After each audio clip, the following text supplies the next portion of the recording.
오늘은 교회력, 절기 이런 이야기를 좀 해보도록 하겠습니다. 교회력은 기독교의 오래된 전통입니다.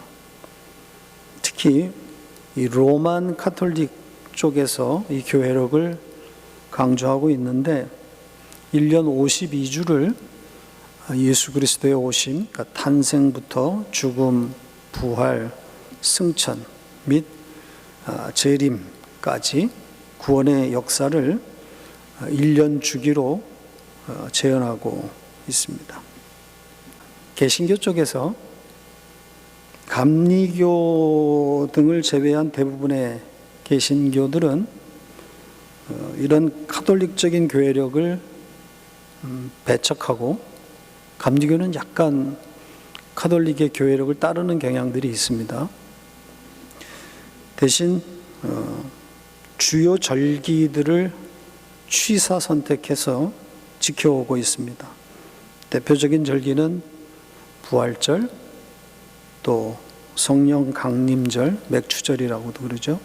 추수감사절, 그리고 성탄절 등이 있습니다.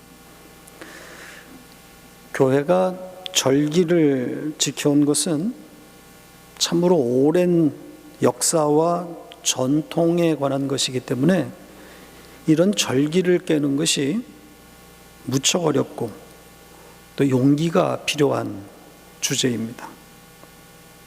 그런데다 한국교회는 이 서구교회와는 좀 다르게 절기와 헌금이 밀착되어 있는 구조여서 다루기가 더욱 어렵습니다.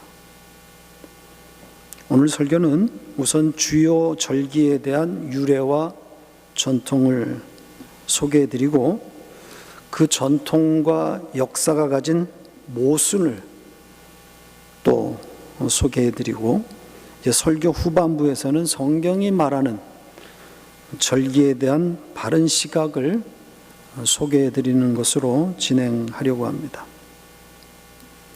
오늘 11월 셋째 주일, 이 11월 셋째 주는 한국교회가 전통적으로 지키는 추수감사주일입니다. 캐나다의 추수감사주일은 10월 둘째 주이지만 한국교회는 미국교회의 영향을 받아서 11월 셋째 주일을 전통적으로 추수감사주일로 지키고 있습니다. 참고로 미국의 공식 추수감사절은 11월 넷째 주 목요일입니다. 아시는 대로 미국의 감사주일은 영국 교회의 전통에서 왔다고 알려져 있는데, 실제로 국가적인 휴일로 제정된 것은 청교도와 관련이 있습니다. 영국 교회의 핍박을 피해서 미국에 도착한 청교도들이 이 첫 수확, 농사지어서 첫 번째 수확한 것을 기념해서 오늘날 미국의 추수감사절이 유래된 것으로 그렇게 알려져 있습니다.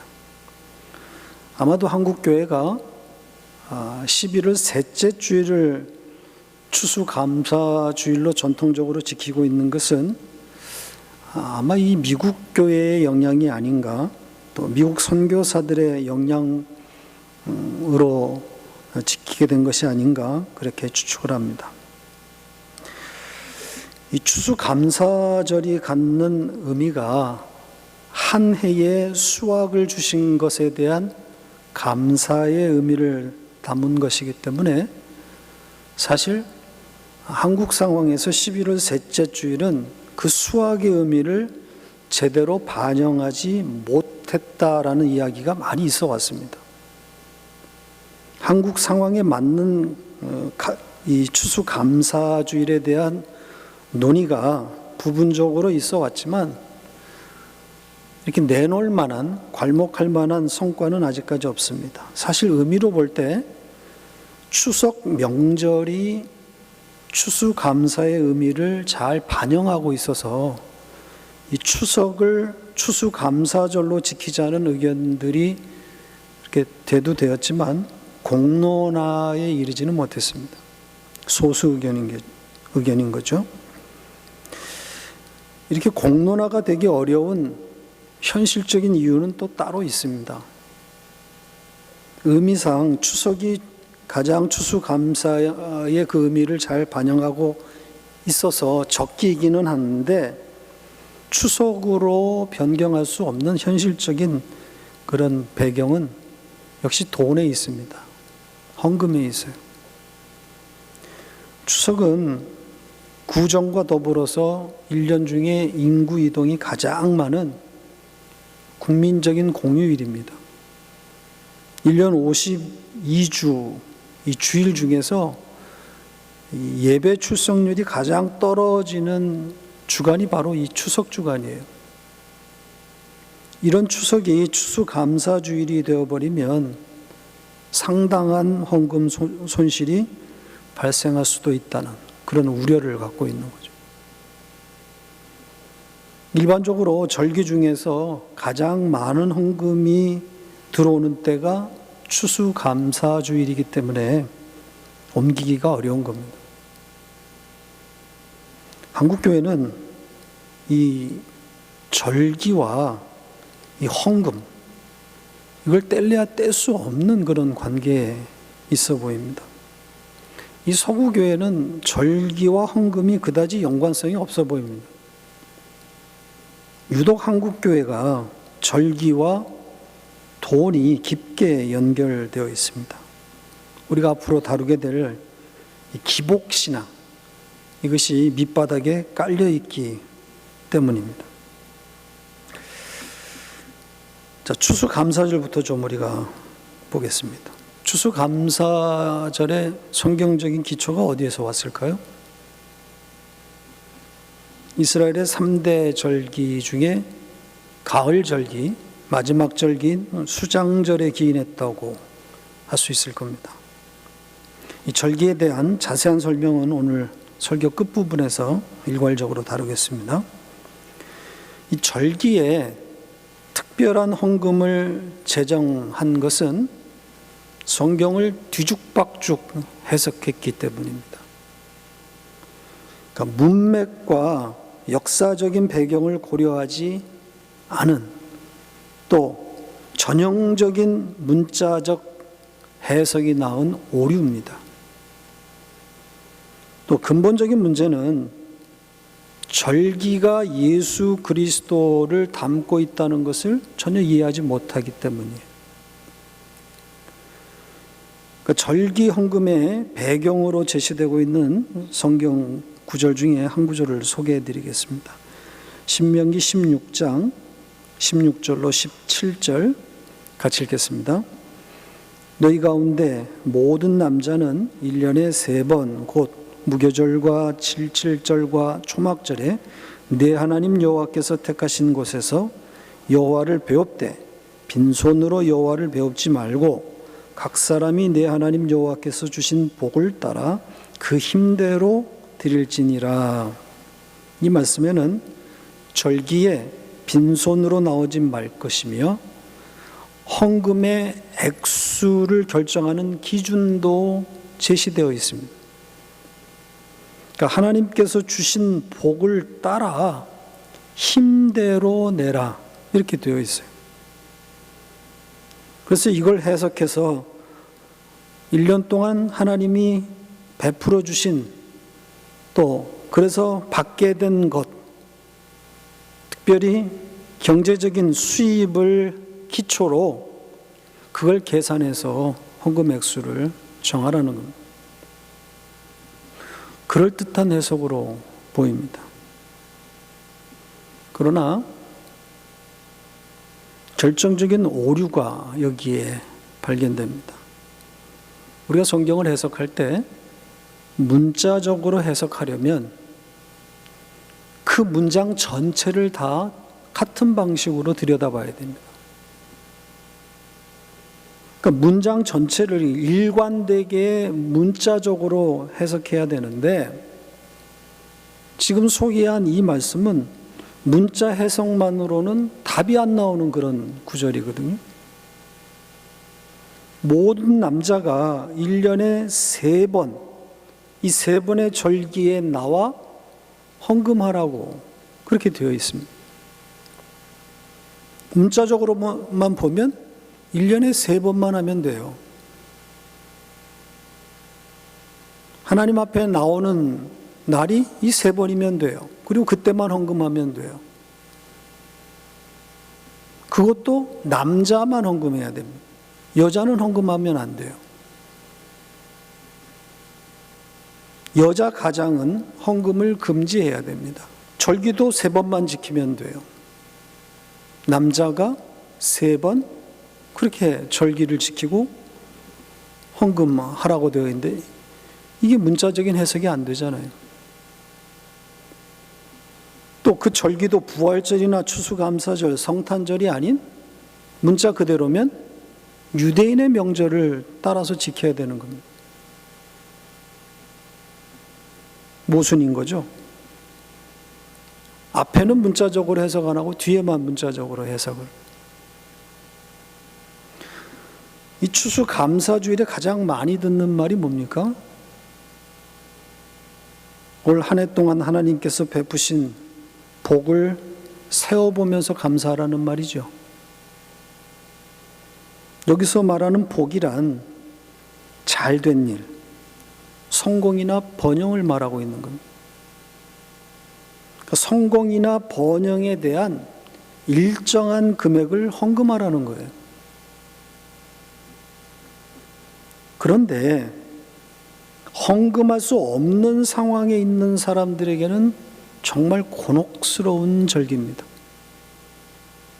실직한 사람, 건강을 잃어버린 사람, 또 적자로 인해서 수입이 없는 사람, 이런 사람들에게는 아무런 의미가 없는 그런 절기잖아요. 피하고만 싶은 절기가 되는 거죠. 잘된 사람에게만 해당되는 절기인 셈입니다. 그러니까 절기에서 제외되는 사람이 있다는 것은 이미 그 해석이 틀렸다는 증거예요. 예외 없는 감사가 되어야 맞는 겁니다. 따라서 여기서 빈손으로 나오지 말라는 것은 문자적으로 돈을 들고 나오라는 것이 아니라 모든 사람에게 주어진 그 11조, 그 헌금이신 예수 그리스도를 들고 나오라는 거죠. 이게 바른 해석입니다. 설교 후반부에서 좀 더 자세하게 설명드리겠습니다. 두 번째로 교회의 가장 큰 명절이라고 할 수 있는 부활절에 대해서 말씀을 드리겠습니다. 매년 부활절 날짜가 바뀌는 거 아시죠? 매년 부활절 날짜가 바뀐다고 하는 것은 최초의 부활절, 그러니까 예수님이 부활하신 그날, 역사 가운데 일어난 그 날을 특정할 수 없어서 그런 겁니다. 추적할 수가 없어요, 그 날을. 그래서 교회 역사를 보면 4세기 초가 돼야 부활절이 제정이 됩니다. 이 부활절 날짜를 정하는 일로 교회들이 상당히 갈등을 하게 되는데 이 일로 인해서 부활절을 제정하는 문제로 인해서 동방교회와 서방교회가 충돌을 합니다. 물론 그전에도 계속 신학적인 문제로 충돌을 해왔지만 이 교회의 주도권을 쥐기 위해서 끊임없이 서방과 동방이 충돌을 하는데 이 부활절 날짜를 제정하는 것도 그 싸움 연장선상에 있었습니다. 동방교회는 이 부활절을 6월절로 하자. 그러니까 6월절인 유대인의 그 니산월, 아비벌이라고도 하죠. 정월 14일을 부활절로 하자. 반면에 서방교회는 날을 결정하지 말고 요일을 중심으로 하자. 그러니까 일요일, 요일이 중요하다는 거죠. 그래서 춘분이 지나고 양력, 태양력인 춘분이 지나고 돌아오는 첫 번째 만월, 보름인 거죠. 음력으로 풀문, 만월. 그 만월이 들어가 있는 그 주에 돌아오는 일요일을 부활절로 하자. 이렇게 제시를 한 겁니다.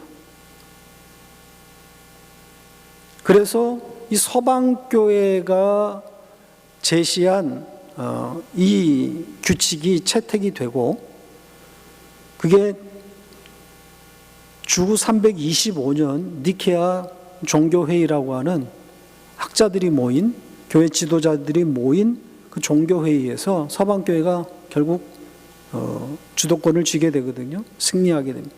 그래서 그 의견을 따라서 양력과 음력이 섞인 이런 방식의 부활절 날짜 제정이 되게 되는 겁니다. 그러니까 양력인 춘분이 지난 후 첫 번째 만월, 첫 번째 보름, 그 보름이 낀 일요일, 이 날이 부활절이 되는 겁니다. 그러니까 올해 2019년인 경우 예를 들어보면 춘분이 3월 21일이었는데 또 그날이 공교롭게도 보름이었어요. 3월 21일이 음력으로 2월 15일이더라고요.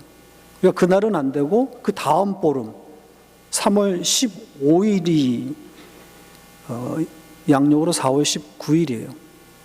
그래서 4월 19일이 금요일이었는데 그 4월 19일 금요일 풀문이 들어가 있는 그 주의 일요일, 이틀이 지난 일요일 4월 21일이 부활절이 된 겁니다.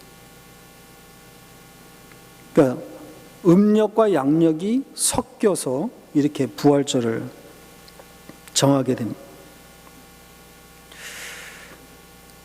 당시 그 동방교회와 서방교회가 여러 가지로 충돌하고 있었을 때의 그 기록들을 살펴보면 부활절을 제정해야 한다는 전제, 그러니까 우리가 부활절을 꼭 제정을 해야 된다, 해야 되느냐 말아야 되느냐에 대한 논의는 나오질 않아요.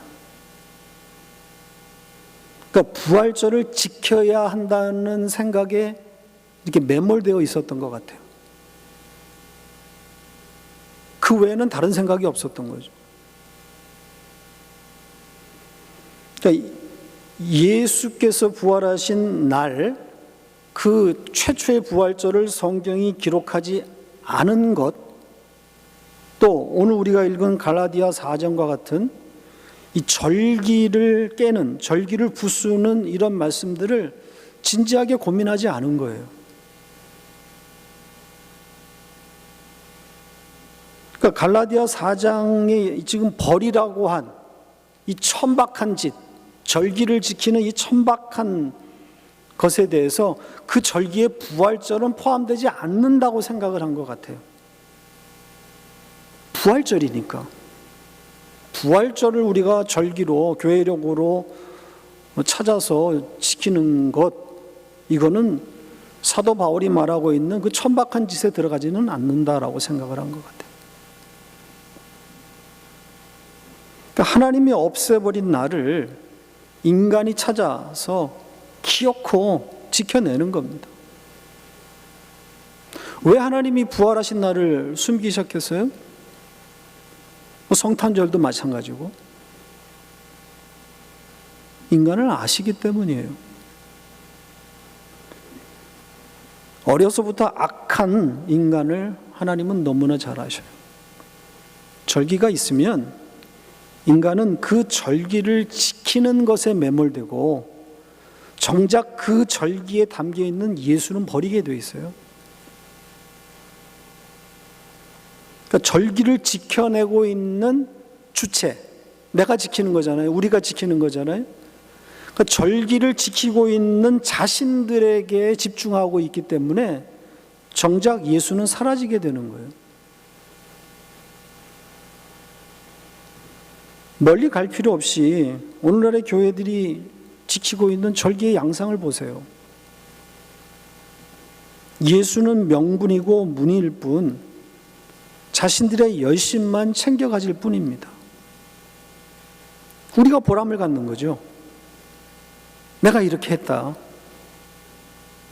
우리가 이런 열심을 가지고 지켜냈다. 이것이 중요한 거잖아요.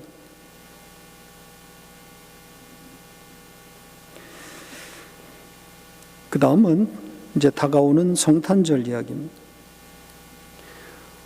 시기상으로 부활절 다음에 오는 절기가 맥추절이 있기는 한데, 오순절, 성령 강림절이라고도 부르는데, 교회에 보편화된 절기는 아닌 것 같습니다.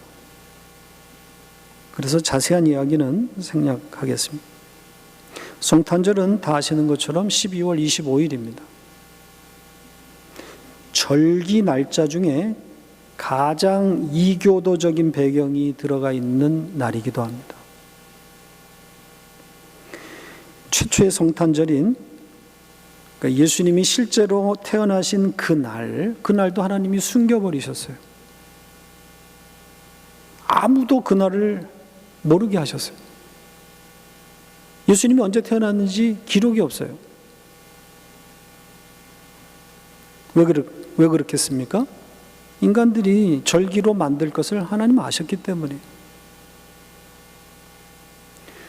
성탄절이 제정되는 것은 4세기나 되어야 공식화됩니다. 초대교회나 초기 기독교회는 예수님의 탄생을 기념하거나 축하하지 않았습니다. 아마도 핍박을 견디면서 숨기에 바빴던 초대교회, 소위 조직화나 구조화될 수가 없었습니다. 성탄절, 부활절 이런 절기나 축제를 가질 여력이 없었어요. 왜? 도망다니기 바빴으니까. 그러다가 로마의 콘스탄틴이라고 하는 이 황제를 만나서 교회가 찬란한 꽃을 피우게 됩니다. 콘스탄틴이 기독교를 로마의 국교로 선포하지 않습니까? 그래서 기독교는 핍박을 받는 종교에서 이제 핍박을 하는, 군림하는 종교가 되고 맙니다. 갑자기 역전이 된 겁니다. 왕 하나가 등장하면서. 그러니까 교회가 세속화되기, 교회가 타락하기 시작합니다. 복음의 본질을 잃은 채 종교화가 심해집니다. 이제 종교가 돼버리는 거예요.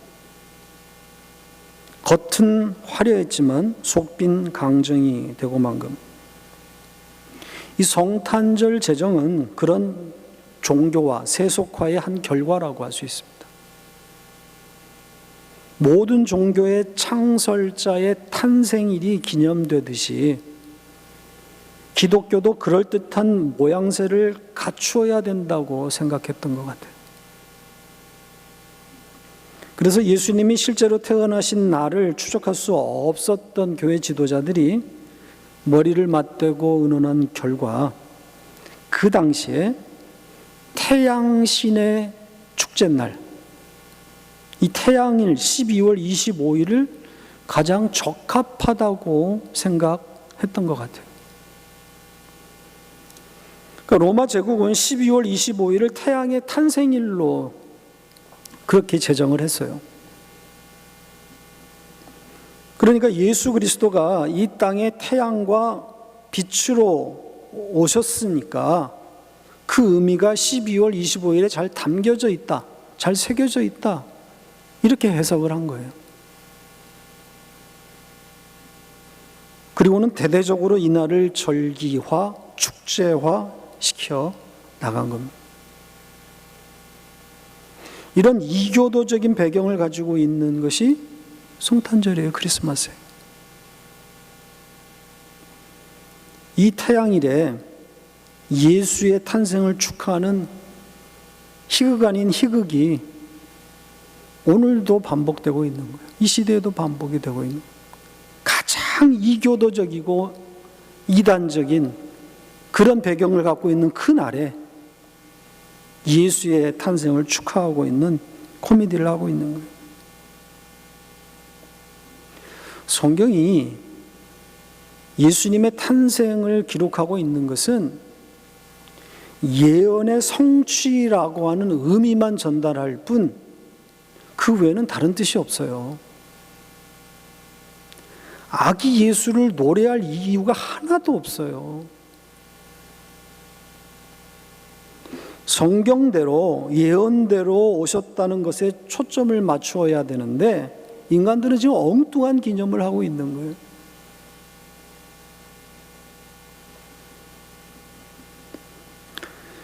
자, 이제 구약 성경에 기록된 절기를 가지고 절기에 대한 성경적 해석을 한번 살펴보도록 하겠습니다. 이스라엘 성인 남자가 반드시 지켜야 할 세 절기에 대해서 성경이 말하고 있습니다. 이 3대 절기라고 하는 이 세 절기 한번 다시 확인해 보겠습니다. 출애굽기 23장 14절로 16절 같이 읽겠습니다. 너는 매년 3번 내게 절기를 지킬지니라.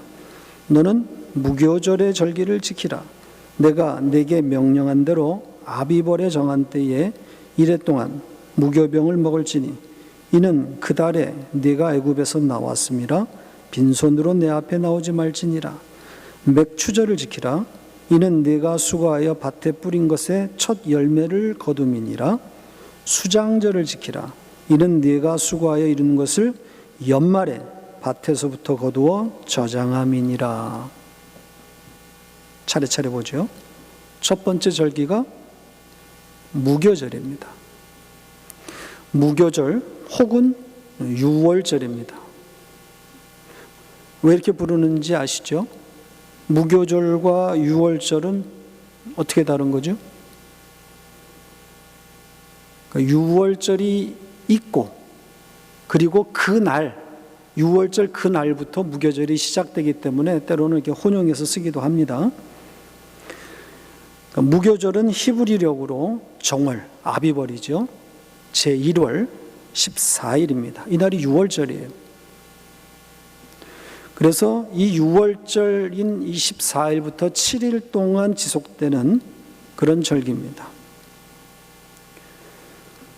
그래서 유월절이 없는 무교절은 있을 수가 없는 겁니다. 그렇잖아요? 유월절이 먼저 있어져야 무교절에 참여할 수 있는 거예요. 무교절이 일어나지 않았으면, 유월절이 있지 않으면 무교절은 있을 수가 없어요. 자, 이 유월절, 무교절을 어떻게 기념하라고 합니까?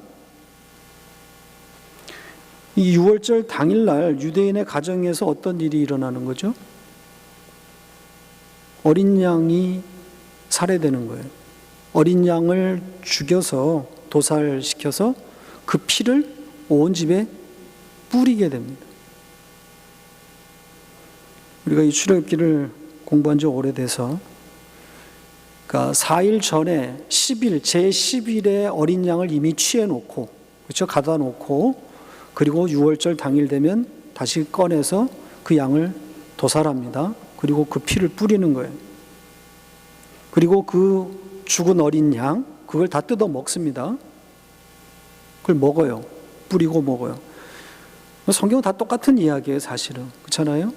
피, 그리고 몸, 떡과 포도주 뭐 다 같은 이야기예요. 그 예수를 뜯어 먹는 거예요, 그렇게. 예수가 죽고. 그러니까 여기까지가 유월절 예식이라고 볼 수 있어요. 4일 전에 가도는 그 양을 잡아서 죽여서 뿌리고 먹고, 여기까지가 유월절이에요. 굳이 나눈다면. 그리고 이제 그것과 이 어린 양과 함께 먹는 음식에 대한 규정을 주셨습니다. 그게 바로 이제 무교절에 그 먹어야 할 음식이에요. 어떤 음식을 함께 먹는 거죠? 무교병과 쓴나물. 무교병을 먹는단 말이에요. 쓴나물과 함께 7일 동안 먹습니다. 그러니까 애굽에서 그들이 먹어왔던 그 누룩이 들어있는 그 빵을 끊고 맛없는 딱딱한 이 무교병을 먹는 기간이에요. 하나님께서 이 7일 동안 이 무교병만 그리고 쓴 나물만 먹이는 이유가 뭐라 그럽니까? 이 말씀에 뭐라 그래요? 왜냐하면 그 달에 너희들이 애굽에서 나왔기 때문이다. 이유와 목적을 그렇게 말하고 있어요. 15절에서. 그러니까 유월절 어린 양이신 예수 그리스도가 대신 죽고 그 피뿌림을 통해서 애굽에서 건짐을 받았기 때문에 너희들은 이 쓴 걸 먹어야 된다. 그렇게 말하고 있는 거예요. 그러니까 명백하게 이 무교절은 예수 그리스도의 희생, 죽음과 관련이 있는 거죠. 유월절 어린 양인 예수 그리스도의 희생이 담긴 절기가 바로 이 무교절입니다. 자, 두 번째 지켜야 할 절기는 맥추절입니다. 77절, 오순절 이렇게 불립니다. 맥추절을 지켜야 하는 이유는 또 뭐라고 되어 있습니까? 왜 지켜야 되는 거죠? 여기에 보면 수고하여 밭에 뿌린 것의 첫 열매를 수확하기 때문이다. 이렇게 되어 있습니다. 조금 설명을 해보면 유월절 어린 양에 의해서 살아난 자들이 어디로 들어갑니까? 가나안으로 들어가죠. 가나안에 들어가서 씨를 뿌려가지고 얻게 되는 그 수확, 그 첫 열매를 얻기 때문에 이 절기를 지키라 이렇게 되어 있는 거예요. 따라서 예수 그리스도와 어떻게 연결되어 있습니까? 이 맥추절이 곧 오순절이라 그러지 않습니까? 왜냐하면 6월절부터 50일째 되는 날이기 때문에 그래요. 7, 7이 49, 오순절 다 똑같은 의미예요. 그래서 이걸 해석하려면 실제로 오순절에 어떤 사건이 벌어졌는지를 추적해 보면 답이 나와요. 특히 신약에서 오순절날 어떤 일이 벌어졌는지를 보면 쉽게 답을 얻을 수가 있어요. 그래서 우리가 오순절을 또 성령 강림절이라고 말하지 않습니까? 이게 사도행전 2장에 나오는 그 사건 때문에 그런 거예요. 그리스도의 영이신 성령이 성도들에게 임하는 날이었어요. 그러니까 영으로 오시는 예수 그리스도가 영으로 우리 가운데 오는 그런 날이에요. 강림하신 날이. 그래서 당신의 백성들을 하나님의 처소로 삼으신 날이에요. 들어오셨다 이 말이에요. 하나님이 우리 가운데 들어오셨다라고 하는 이것이 설명하기는 굉장히 어렵고 저도 잘 이해는 못해요. 신이 우리 몸속에 들어온 건 아니니까. 그렇잖아요? 그래서 저는 다스림이다, 뭐 함께 하십니다, 뭐 이렇게 설명을 하는데 그것도 온전한 설명은 아닐 거예요. 하여튼 이 오순절날 하나님의 영이 교회에 임해서 당신의 백성들을 당신의 처소로 삼으신 날이에요. 그래서 우리가 이걸 해석해서 연합이다 이렇게 이야기할 수 있어요. 그분이 우리 가운데 오신 날이니까 우리와 연합이 되어서 하나가 된 날. 그리스도가 우리 안에 들어오셔서 우리로 살아가게 하시는 거예요. 이 연합 아닙니까? 내 안에 그리스도가 계셔서 내 삶을 끌어가는 거예요. 이게 오순절이에요. 갈라디아 2장 20절에 유명한 말씀이 있죠. 같이 읽겠습니다. 내가 그리스도와 함께 십자가에 못 박혔나니 그런즉 이제는 내가 사는 것이 아니요 오직 내 안에 그리스도께서 사시는 것이라. 이제 내가 육체 가운데 사는 것은 나를 사랑하사 나를 위하여 자기 자신을 버리신 하나님의 아들을 믿는 믿음 안에서 사는 것이라. 우리도 십자가에 못 박혀 죽었다 그러죠. 우리 안에 계신 그분이 나를 사는 것이다 이렇게까지 말하고 있지 않습니까? 이게 맥추절의 의미예요. 이게 오순절이라고. 예수 그리스도의 강림, 또 그 결과로 일어난 연합, 예수 그리스도와 성도와의 하나됨, 다 다스림입니다. 우리 이걸 양육이라고도 그래요. 우리의 옛사람들이 계속해서 떨어져 나가고 그런 아픔을 겪으면서 가난의 열매를 하나씩 하나씩 수확하는, 따먹는 그런 시간들이에요. 우리가 그걸 성화라고 한다면 그게 성화인 거죠. 내 옛사람들이 떨어져 나가는. 이게 맥추절이에요. 세 번째 절기는 뭡니까? 이 추수감사절의 배경이 되고 있는 이 수장절인 거죠. 혹은 초막절이라고도 부릅니다. 가을 절기, 1년의 추수를 마치고 곡간에 곡식을 드리는 때예요. 문자적으로만 보면 추수감사절의 성경적인 기초다, 그렇게 말할 수도 있어요. 그러나 아까도 설명드린 것처럼 그런 이야기가 아니에요. 수확을 주신 것에 대한 감사를 이야기하고 있는 그런 절기가 아니에요. 역시 예수 이야기예요. 이 수장절은 초막절이라고도 부르잖아요. 왜 초막이 등장하겠습니까? 초막에서 지켜야 되는 절기예요. 그러니까 한 해의 수확을 마치고 곡식을 다 곡간 안에 들여놨는데 그 곡간에서 드려지는 절기가 아니에요. 그게 아니라 곡간을 떠나서 또 집을 떠나서 다른 한 곳을 지정해서 거기다가 새로운 천막, 텐트를 지어놓고 거기에 나가서 절기를 지켜요. 그러니까 추수를 하고 곡식을 모아들인 곡간에서 절기를 지키는 게 아니라 외떨어진 아무것도 없는 그냥 초막 하나 지어놓고 거기서 절기를 지킨단 말이에요. 그러니까 따로 초막을 세웠다는 것에 관심을 가지셔야 돼요.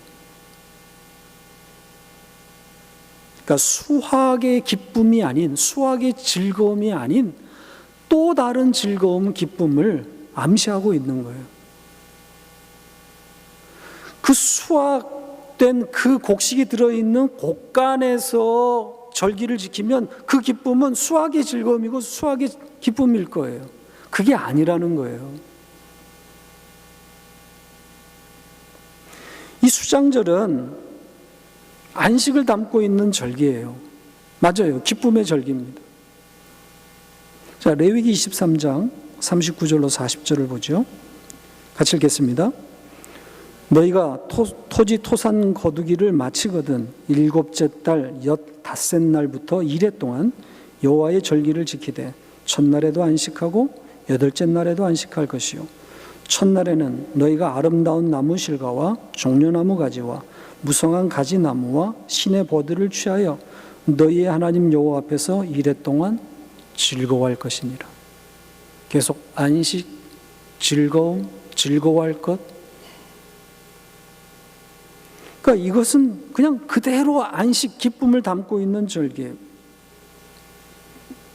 그런데 그 즐거움은 집이나 곡간이 아닌 별도의 초막에서의 즐거움이라는 거예요. 뭘 말하고 있습니까? 수확의 기쁨이 아니라는 거예요.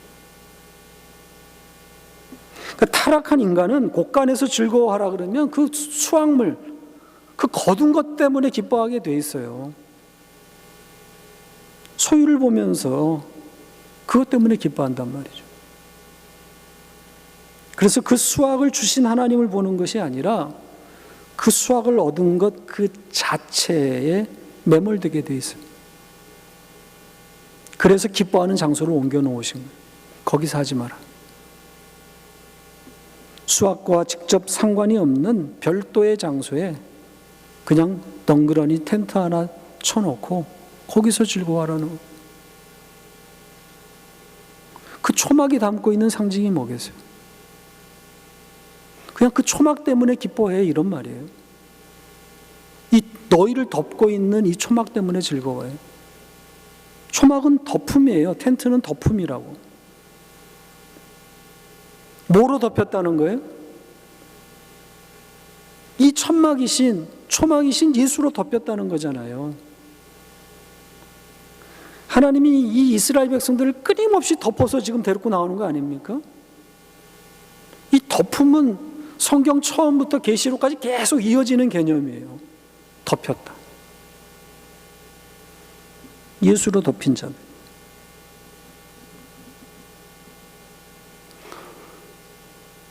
여러분들은 무엇으로 덮음을 입은 자들입니까? 뭐로 즐거워하고 있죠?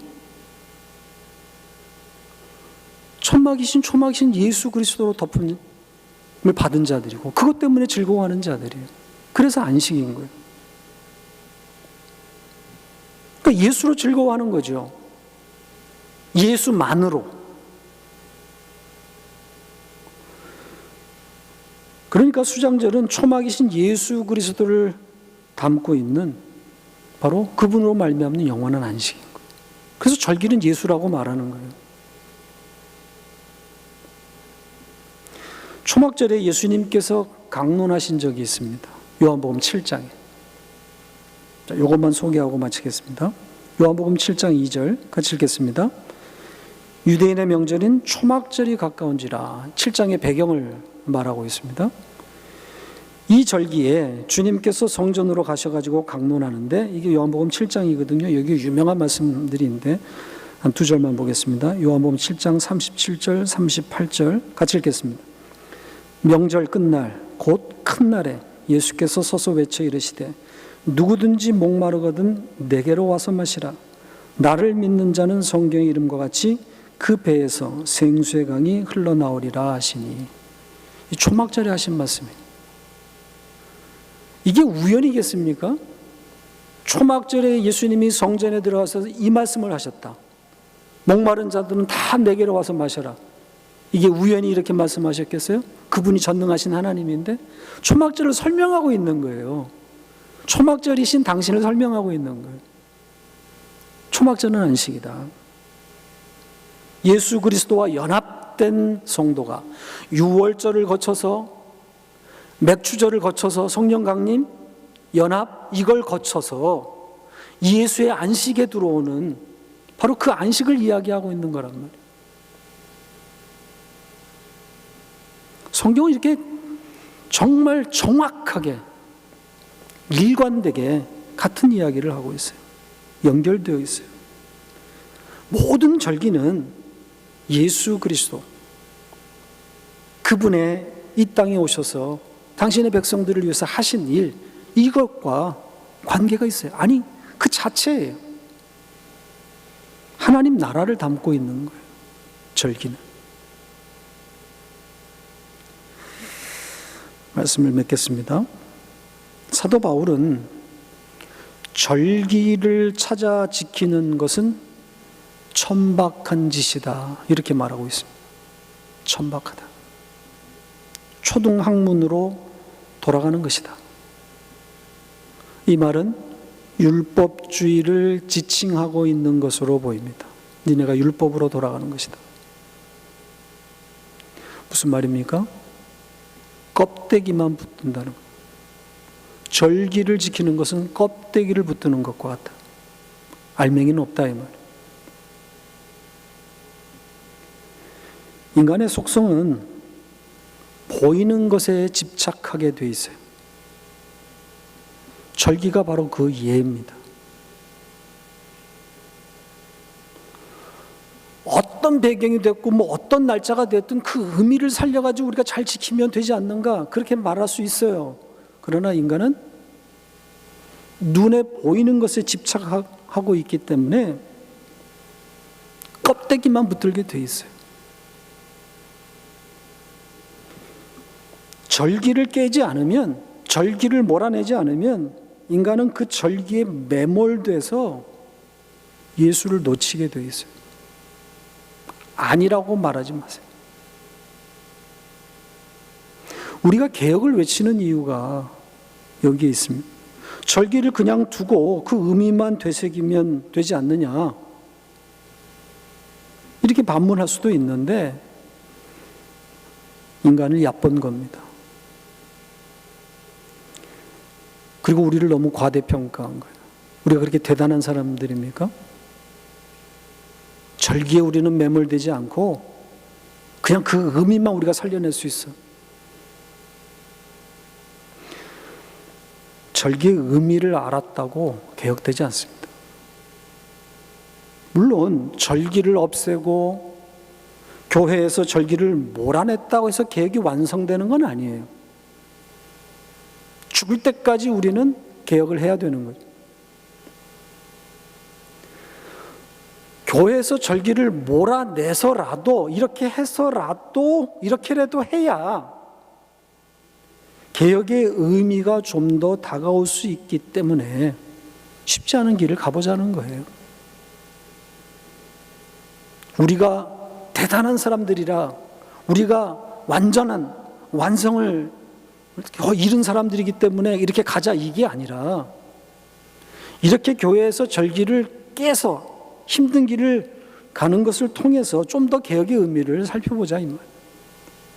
우리가 얼마나 지독하게 움직이지 않는 그런 사람들인지 보자는 거예요.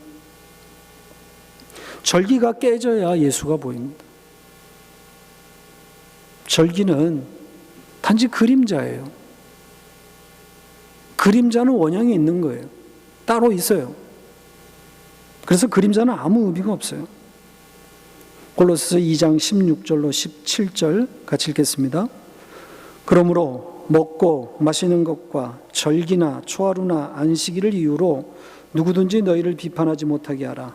이것들은 장래일의 그림자이나 몸은 그리스도의 것이니라. 그림자예요. 그림자를 붙들고 있는 것은 미련한 겁니다. 그런 껍데기를 붙들고 있는 거예요. 그림자는 원형이 있어요. 실체가 있단 말입니다. 그 실체는 그리스도라고 말하고 있어요. 몸은 그리스도입니다. 그러니까 절기나 안식일이나 어떤 형태의 것들도 다 장래일의 그림자일 뿐이에요. 거기에는 기적도 포함되어 있고 눈에 보이는 것들은 다 그림자예요. 그 원형은 그리스도입니다. 그 그림자와 몸이 지금 대조되어 있는 성경의 구조가 그래요. 그러므로 그리스도를 가리우고 있는 모든 것들은 부서지는 것이 맞습니다. 예수를 가리고 있는 모든 것들은 다 부셔져야 됩니다. 그게 기적이 되었든 그게 율법이 되었든 절기가 되었든 11조가 되었든 다 부셔져야 됩니다. 절기는 특별히 절기는 교회에서 없어져야 할 그림자입니다. 실제이시고 본체이신 예수 그리스도를 담아내야 할 절기임에도 그렇지 못한 가장 대표적인 예가 절기입니다. 원형이신, 본체이신, 실제이신 예수 그리스도만 또렷하게 나타나는 그런 교회가 되기를 바랍니다. 기도하십시다. 주님 감사합니다. 성경은 일관되게 예수를 가르치고 그 예수를 말하기 위해서 1조를 가르쳤고 또 오늘의 절기들을 가르쳐 주셨는데 인간들은 정작 껍데기만 붙들고 실체이신 예수는 놓쳐버리는 이런 우를 범하고 천박한 짓들을 하고 있습니다. 주님, 끊임없이 저희들도 그 예수를 가리우고 있는 것들을 쳐내며 부수며 깨뜨려가게 하시고 죽을 때까지 예수만 드러내기 위해서 개혁해가는 그런 하나님의 백성들 되게 하여 주옵소서. 저희들이 온전해서 우리가 좀 더 다른 사람들보다 많은 것을 알아서 개혁을 외치는 것이 아님을 저희들이 잘 압니다. 저희 안에 있는 끊임없이 꿈틀거리며 스물스물 올라오는 이 세상, 옛 자아들, 이것들이 깨어져 나가야만 예수가 보이고 예수만 자랑될 수 있기에 저희들이 이 어려운 길을 가려고 합니다. 주님, 저희 교회에 믿음 주시고 용기 주셔서 남들이 쉽게 가지 못하는 그 길을 도전해 보며 예수만 자랑하고 예수만 드러내는 복된 하나님의 교회 되게 하여 주시옵소서. 이제는 절기의 주인이신 예수 그리스도의 은혜와 하나님 아버지의 다함이 없는 사랑과 성령 하나님의 교통하심이 개혁을 향해서 몸부림치는 우리 에클레시아 모든 주의 백성들 가운데 이제로부터 영원토록 함께 있을지어다. 아멘.